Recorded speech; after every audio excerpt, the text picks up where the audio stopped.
আজ আমাবস্যার রাত, চারদিক ঘুটঘুটে অন্ধকার। করিম আর রতন আজ একটা পোড়া লাশ নিয়ে গোরস্থানে যাচ্ছে।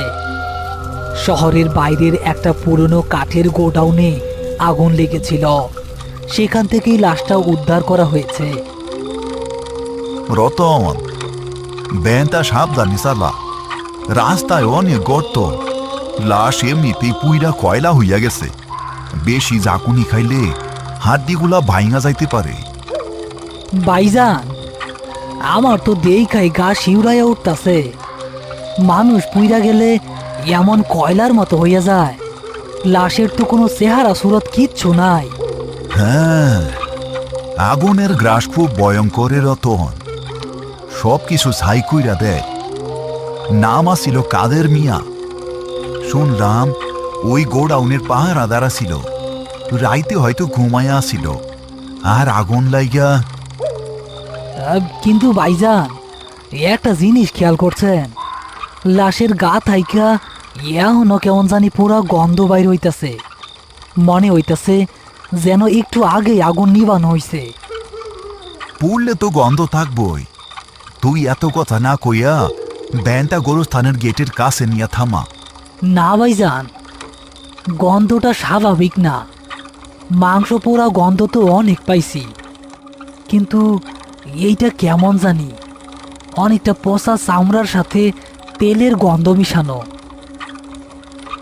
আর দেখেন, চাদরের নিচ থাইকা ধোয়া ওঠার মতো আবসা কিছু দেখা যাইতেছে না? আহ রতন, মাথাটা তোর গেছে। আমাবস্যা রাইতে শ্মশান গোরস্থানের রাস্তায় আইলে মানুষ এমনিতেই আবল তাবল দেখে। চোখের ভুল ছাড়া আর কিছু না। কাদের মিয়া তো কেউ নাই। আমরা দাফন না করলে লাশটা বেওয়ারিশ হইয়া পইরা থাকতো। তাড়াতাড়ি চল। হ হ, চলেন। কিন্তু ভাইজান, পাহারাদার কাদের মিয়ার ব্যাপারে একটা কথা শুনছিলাম। লোকটা নাকি বড়ই খিটখিটে আছিল। আগুনের সময় নাকি গোডাউনের দরজা বাইরে থেকে আটকানো আছিল। পুলিশ সন্দেহ করতেছে কেউ হয়তো ইচ্ছা কইরা। আরে চুপ কর, এই অন্ধকারে এই সব অলক্ষণে কথা মুখে আনবি না। মরা মানুষের বিচার আল্লাহ করব, আমরা না। তুই ডানে মোড় নে, ওই যে গোরস্থানের গেট দেখা যাইতাছে। ভাইজান, চাকাটা হঠাৎ তো বাড়ি ঠেকতেছে কেন? মনে হইতেছে যেন ভ্যানে একজন না 10 জন বইসা আছে। ভ্যানটা একদম চলতেছে না। তোর ভয়ে হাতটা অবশ হয়ে আসতাছে রতন, তাই আমার মনে হইতাছে। তুই জব্বার বাইরে ডাক দে, দাফনটা সাইরা তাড়াতাড়ি বাড়ি ফিরতে পারলে বাসি।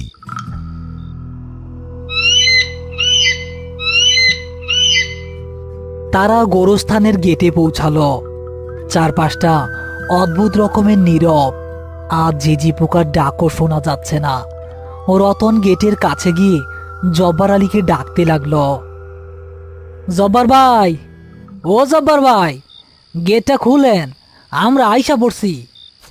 কিছুক্ষণ পর ভেতর থেকে টিমটিমে হ্যারিকেন হাতে জব্বার আলী বেরিয়ে এলেন। তার চোখে মুখেও কিছুটা অস্বস্তি। কি ব্যাপার করিম, আজকাল লাশ আনতে এত দেরি করলা যে? রাত তো প্রায় 2টা বাজে। আর এটা কেমন গন্ধ! পুরা গোরস্থান তো পুরা গন্ধে বইরা গেছে।